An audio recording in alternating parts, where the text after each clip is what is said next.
Hello everybody, Mac here. Welcome back to the show. So last week, Icon Collectibles put up pre-orders for their Conan the Barbarian figure. So to mark the occasion, I thought we would take a look at the only Icon Collectibles figure that I have left to open, and that is Frank Frazetta's Norseman. So go ahead and leave us a like because today we are going to be digging into this figure, and I am really excited about it. This one actually came out before Vampirella. I just didn't have a chance to really dig in, get him open, and take a look at him. And speaking of Vampirella, I have to confess that on that video, I was kind of called out about something that I keep going on about the sculptor and the paint master, but there is so much more to the team than just those two that really helps to bring every figure together. And one of the things that we're going to talk about right now is the packaging. And I know I talk about the packaging every video we go into and talk about the Frazetta artwork that is used up front and the figure photography that is used around the rest of it. But I think it's important to draw attention to that the packaging really helps to draw everything together. Because honestly, I think I take for granted that people just know this artwork, mainly because I grew up with Frank Frazetta's artwork in my house, that I just assume everybody has the same familiarity, the same reaction to it that I do, and that is probably a big no-no. So by putting his original piece of art up front and center, it really draws attention to this is where this figure is coming from. And for some people, this may be the first time that they see these certain works of art from Frank Frazetta. And that is fantastic. Also, I want to draw out that every figure so far has had its own font, its own look. The only ones that really copied the same font for the title at the top was Tigra and Dark Wolf, and that was for Fire and Ice. And those two admittedly were a set. The other boxes, and I'm sure Conan is going to be the same way, all have their own individual font up top. I really like the Norseman font right here. So the way that this packaging just brings everything together, not only introducing the customer, the collector, to the figure that's inside, which we'll be taking a look at in a second, but its inspiration, the masterpiece, the artwork of Frank Frazetta himself. And then we have the images on the back for what we get in the box. We have our team down here. We have photography on this side. On this side, we have the name. But then when you open it up, we have the window box with that same unique font for each figure, and then the Frazetta font at the bottom, which that's really cool. And then we have not only the figure, but we have more great photography work right here. And then Frank's quote, which this is one of my favorite parts of the packaging, just having a quote from Frank Frazetta for each one. I have to work for my subconscious and just let the brush start pulling things out I didn't know were in there. I had to use accidents and go with a focal point, taste, instinct, without being muddled, just flow over the canvas board. I follow the mood and the rhythms, which is fantastic. That's really great. I love that quote. I like that the quotes aren't necessarily about the piece itself or the character that's in the piece. I think the only one that I can draw directly back to the original artwork that the figure is based on was Tigra, because he was basically talking about the introduction of the Fire and Ice movie with the introduction of Tigra, and also talking about the Frazetta girls. But I really like this, and I like that it's always this collector-friendly packaging. There's no bands, there's nothing holding the figure in. He just pops into the plastic. You can pop them back out, and once you get it out and you play with them, you can put them back in and store them in the box, which actually I do because this is art. I really like this. Something else that I keep neglecting to talk about is that there is another piece of art usually on the inside of the box that relates to this figure, and I know what we have for this one, and we'll be taking a look at him, or we'll be taking a look at it once we get the Norseman out of the box. So, without further ado, let's go ahead and do that. Let's get him out of the box and take a look at Frazetta Girls Icon Collectibles Norseman. So here he is, the Norseman, out of the box, and putting the tape measure to him, we can see that he is approximately he would be about 6 7/8 to the top of where his head would be, but he is just under 8 inches tall to the top of his helmet. Now, 6 7/8, that'll make him a little taller than Dark Wolf. And speaking of Dark Wolf, let's just go ahead and get this out of the way right now that yes, a large portion of the Norseman is reuse from Dark Wolf over here. The buck, the arms, the legs are all reuse. However, the reapplication of the paint apps and the gear that he's wearing really makes him stand out. Whereas Dark Wolf is pretty much all just this dark skin tone right here. The Norseman has a lot of highlights, has a lot of wash, has a lot of just some fantastic paint apps that really draw out the detail, whereas Dark Wolf is basically just like this big, bulky bruiser. This really helps to show off like the definition in the torso and in the legs and in the arms of the figure. So taking a look at him, there is some great sculpt on this, just like there was with Dark Wolf, but there's just some really great work done on the sculpt of this figure. Like look right here underneath for the ribs. This whole thing looks fantastic. And like I said, you can see some highlighting paint. You can see some highlighting paint apps. You can see a wash going over him that really makes the detail work stand out.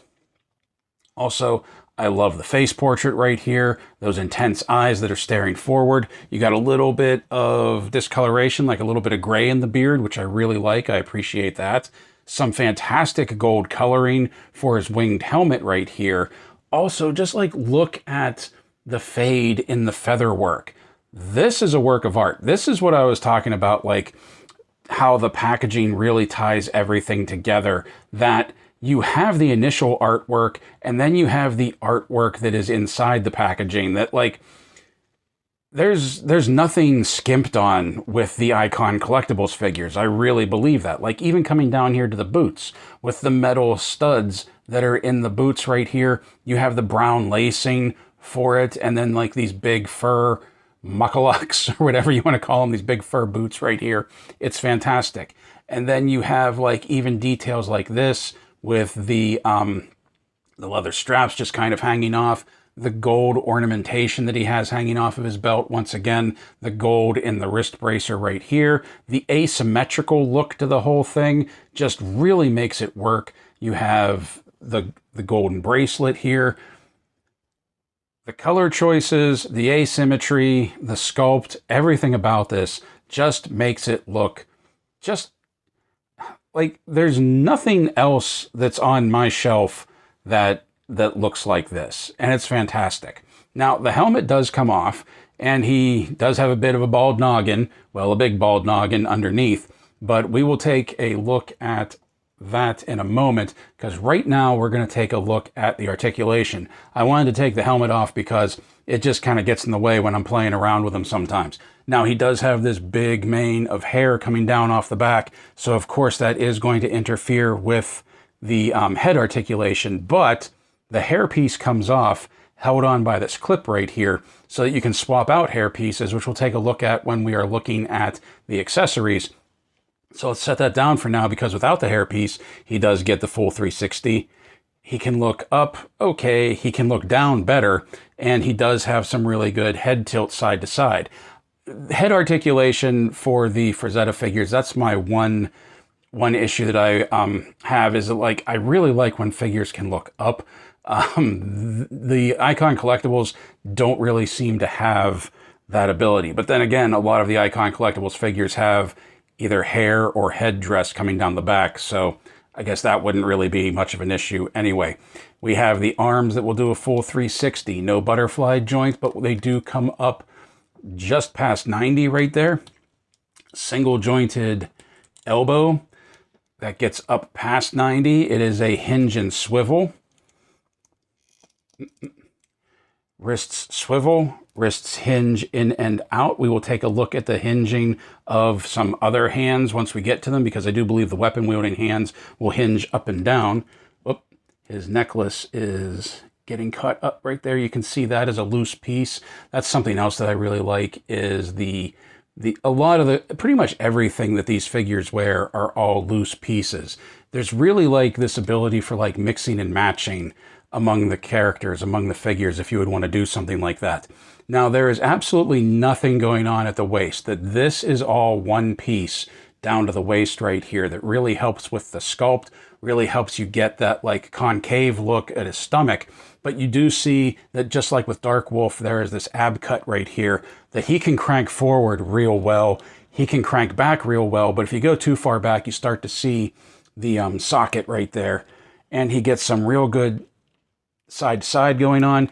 Now he can do a torso twist as well. However, I wouldn't recommend doing like the full 360 just because of the way that this is sculpted, and it's really made to like conform to the upper and lower parts are made to conform to each other. That like if you take them too far, I do worry that you'll start to get some resistance. You'll start to like warp things a little bit. So I wouldn't do a full 360 on that if I were you. Also, the legs will come up to 90, full 90 right there. They will come forward to about there, but if you turn them, you can get them up a little bit higher. They go back, not too far, but they'll go back that far. There is that hidden swivel joint in the hip, and man, does that do some good work right there. Look at that. That's fantastic. Single jointed knees that will come up to 90. Now, there is a hinge and swivel at the knee, but it doesn't do this. Like the knee it won't swing out that way. The swivel is below the knee, so it really acts as sort of like the boot cut right there. Because there is no boot cut here, this is just actually like a sleeved piece that acts as a covering, but the ankles do rock back. The ankles do rock forward fairly well, and there is a forward-facing pin for some rocker. And as you saw while I was playing around with the articulation of the foot, that this piece does ride up and down. I think we took a look at that with Vampirella. One issue that I have is that whenever you crank the foot back like that, you can see the flesh-toned ball joint in there. I would really like if they would like paint that brown to match up with the boots. Dark Wolf has this issue as well. That is definitely not a deal breaker. That is like a minor issue, but it would be cool to like maybe throw some paint on there to kind of match up with the coloring of the boot. So out of the packaging, the Norseman comes with these open hands. He also comes with these open hands as well, but these are much more splayed out, much more looking like he's ready to lock up and start grappling with somebody. He comes with a pair of clenched fists, and he comes with a pair of weapon-wielding hands, which, like I predicted, these do pivot up and down instead of in and out. Okay, so the Norseman comes with a lot of accessories.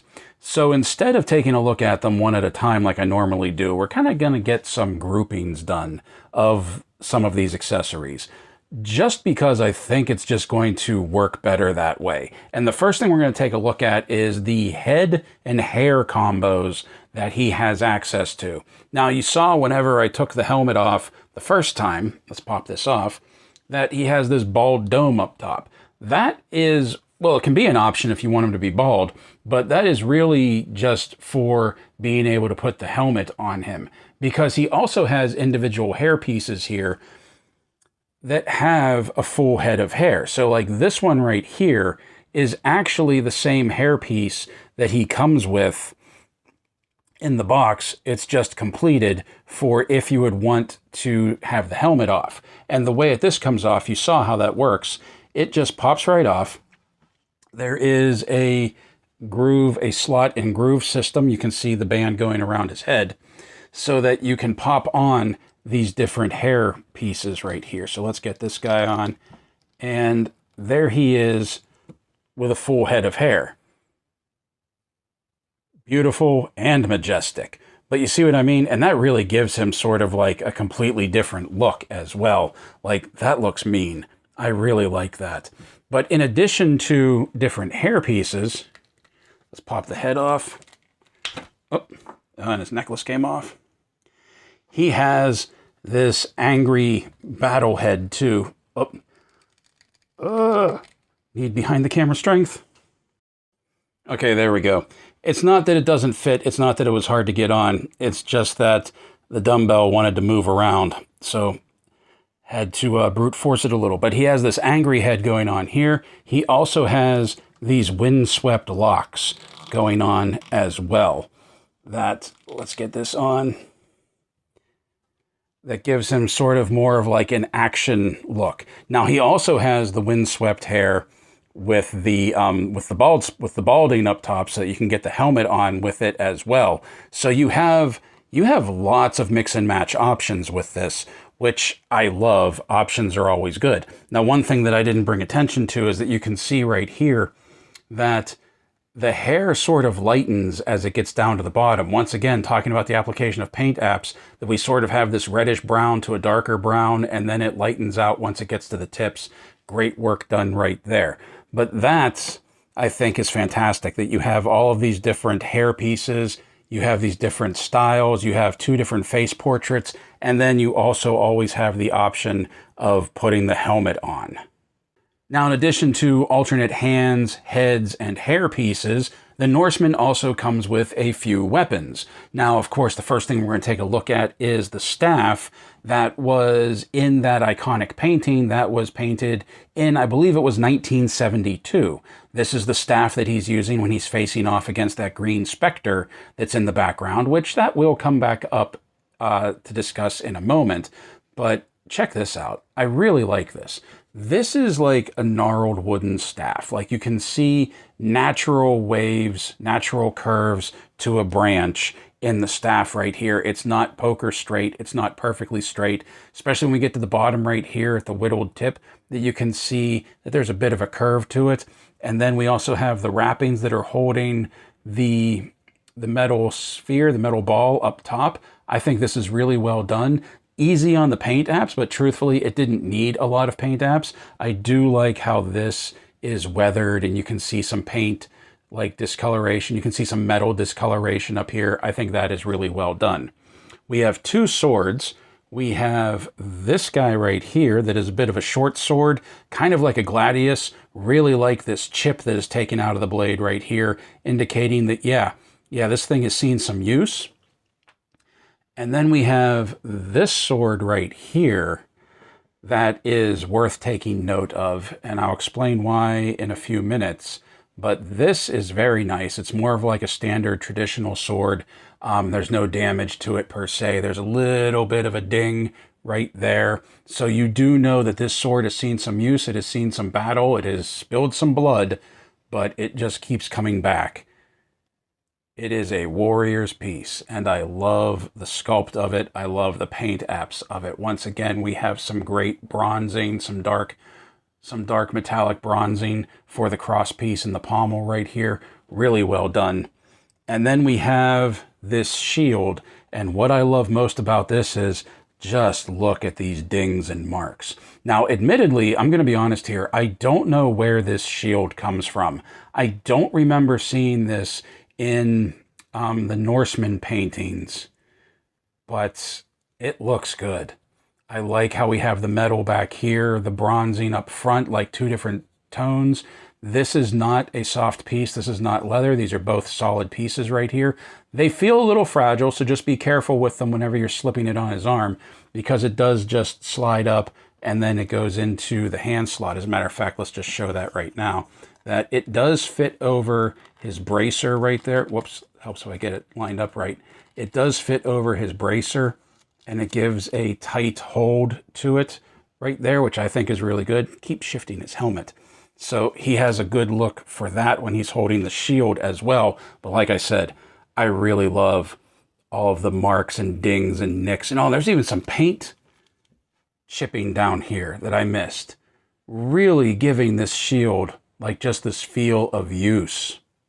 And finally, the Norseman has a couple of clothing options right here. That the first thing we're going to take a look at is his cloak, which this is fantastic. There's no wire in it, but it hangs very well. It's very heavy. You can see that there is this sort of like faux fur material that they use to give it the illusion of an actual cloth goods fur cloak. there is some fur sticking up around the neck piece right here. And if we take that off and we take the hair piece off, we can, I believe we can fit this down just over his head. Yep, there we go. And then when we put the hair piece back on, that will hold the cloak down a bit, but it still looks like, check that out. That looks really good. That looks real good. Oh, focus. That looks real good right there. The only thing that I wish that it did was that there was a little bit more play in it. That it would, wait. Okay, it was just rolled back incorrectly. Okay, you can bring it forward a little to cover up his arms right there. I like that. Okay, my mistake. We also have this chain connecting it up front. Now this is plastic, it's not metal, but once again, they did some really fantastic paint apps on there to give it the illusion that it's a piece of metal. It's a metal chain holding the cloak together. I really like that. Oh, it shed a little bit. I really like that. I think this looks really good.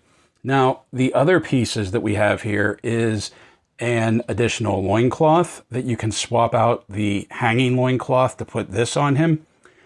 He has this belt that you can use because it has a loop for holding the sword. So this is his scabbard right here. And you can see there's a little bit of a silver buckle up front, like he's just slipping the belt on. It's a fairly flexible piece of plastic, so no worries about that breaking. And then we have another bracer right here that just has an insane amount of detail done to it. So to get this off and get this on, let's pop all of this off. Let's get the cloak off.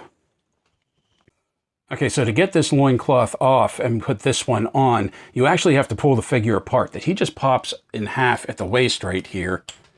Right there, it's fairly easy. You can just see it, there's a socket down in there, and then the ball end of this dumbbell joint right here. Whoops, right here. So let's set that aside. And then this just comes up and over, and as you can see, he's as anatomically correct as a Ken doll. And then we bring this one that is actually broken at the crotch, and if you're like me and you check this out, you think that you broke it when you pulled it out of the packaging. But no, it's supposed to be like that so that you can slip it down over his torso, like so, to get that fitted in. This is also when you would put this piece on if you would want to use this. Now, it doesn't fit over top of this very well. It does fit over top of that piece, but you can see if you want to, it will come down over his hips, over his waist. But for this one, we're going to leave that off. And then we're going to pop that back together. And then we can take the hands off and we can put this on and we slip that on. And then we can pop this hand off and we can pull that off right there. So he just has a bare wrist. And you may be asking me, Mac, why did we do this specific setup right here? Well, that's because this is now Kane. For those of you that don't know, Kane is a barbaric type character that was created and written by Carl Edward Wagner that came up around the same time as Conan the Barbarian, and Frank Frazetta did the cover artwork for those novels as well as Conan. And this is pretty much a direct representation, as best I can in action figure form, of Bloodstone, which is, I believe, the first book of the series. I've never read the books. I plan on rectifying that right now, actually, that like I plan on getting at least Bloodstone, the first one, to read. But with that bracer, especially this sword and this loincloth right here, this is Kane from the cover of that first book. Now, when I was younger, I often thought that the Norseman and Kane were the same character. And I don't think that is. But what I do think happened was the Norseman was created, the Norseman was painted in 1972. I believe Bloodstone came out in 1974, 2 years after he painted the Norseman. So even though there is a superficial similarity between the two of them, so much to the point that Kane has been portrayed wearing the winged helmet right here. I think what happened was Frazetta had that Norseman image in his head, and like many artists do, they just borrowed from something that they had previously created because they liked it that much, or they were that proud of it, or they thought that there was more they could do with it. And the Norseman was kind of like the template or the blueprint for what would eventually become Kane. This is kind of why I was upset that the head doesn't tilt back further, because on the cover he is looking up to the heavens when he's holding this sword over his head. Also, the sword is dripping blood on him, but that's neither here nor there. So this is actually making me think that I'm going to get a second Norseman figure, because Icon Collectibles, whether they intended to or not, and I 100% believe they intended to, they've given us two characters with this one figure. So one more thing to take a look at before we get to the size comparison. I told you that there's going to be something else in this box to see, and that is the insert that we have. That if we pull this out, you can see the insert, let's angle the camera up a little bit more, is that big green Spectre Wraith type character that's on the Norseman painting. Now what's cool about this is that you see they left the Norseman out of it. So it gives you the opportunity of using this as a backdrop, that you can put your Norseman up front with the staff, pose him to recreate like this mini diorama, to recreate the painting in 3D form. And when we get to the photos at the end of the video, we're definitely going to try that. Hopefully you'll see one where I'm able to pull that off. And now for size comparison, here he is beside Icon Collectibles Dark Wolf and Tigra. And like I said, even though he has the same buck as Dark Wolf, he's taller, and I believe it's all because of the head sculpt. He's a little taller than Dark Wolf is. Also, I'm doing the size comparisons without the helmet so you can see like what a true size comparison would be. And I have the belt on him with his sword sheathed right here, so you can see how that will look as well. Here he is beside Mattel Masters of the Universe Masterverse New Eternia Skeletor from the Havoc Throne, and Masters of the Universe movie Evil Lyn. Here he is beside Hasbro Marvel Legends Blade and Daredevil Elektra. Here he is beside McFarlane Toys Geralt of Rivia and Ciri, both from The Witcher 3 The Wild Hunt. Here he is beside NECA Toys Dungeons & Dragons Warduke and Grimsword. And finally, here he is beside Airborne and Me from the G.I. Joe Steel Corps. So I don't know what else to say about this line that I haven't said already that's not going to make me sound like a broken record. I've said multiple times that this line is quickly becoming one of my favorite lines to collect, and I might as well just admit it right now that this line is my favorite line to collect right now. The look of the figures, the sculpt of the figures, the detail that is going into them, the accessories that they are coming with, the box art, the way they are packaged, the way they are presented to us, even the way they're rolling these figures out, that they're not setting it up that like, here's 2 or 3 at a time, that you're going to have to dish out all of this money all at once. They put one up for pre-order, you wait for it, it arrives, you get it in your hands, you have time to play with it, and then the next pre-order comes up. There is a method to everything that they do. It just makes sense the way that they roll these out. It makes sense the way that they package these, the way that they tie the old and the new together. And by that, I mean Frazetta's original artwork and the new figure representing it. The way they tie everything together just is fantastic. This is a prime example. The Norseman right here is a prime example of that. Like I pointed out, with his original painting up front, we have the backdrop so that we can do a 3D representation of that painting. And just the fact that I still believe that this is meant to be 2 different characters. I still believe that this is meant to be the Norseman and Kane, and that's probably going to make me buy another Norseman figure just so that I can have all of them lined up on the shelf. I have pretty much all of the Icon Collectible figures at this point, except somehow I missed the original Dark Wolf, and I really got to try and get my hands on that.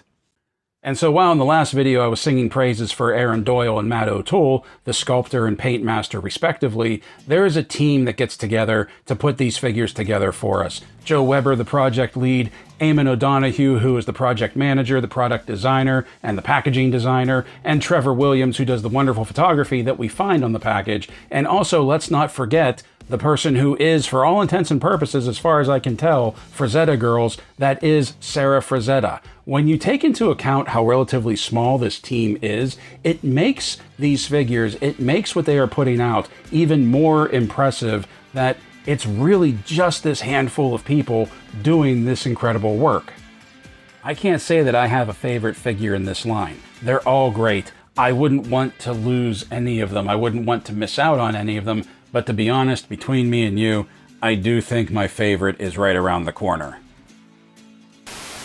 Well, look who made it to the end, you legend. If you made it this far, please give the video a like and consider subscribing while you're clicking buttons down there. If you already are a subscriber, I want to thank you for taking time and hanging out with me and talking toys again. If you like what we do here and you want to help the channel out, please consider becoming a member of the Steel Core. You can do so by channel memberships or by becoming a monthly subscriber to my Ko-fi page. Link in the description below. Core members get access to members-only exclusive videos, the Discord server, and eventually members-only live streams, all for just $1 per month. So until next time, my friends, play well, stay safe, stay healthy, and as always, thank you for watching.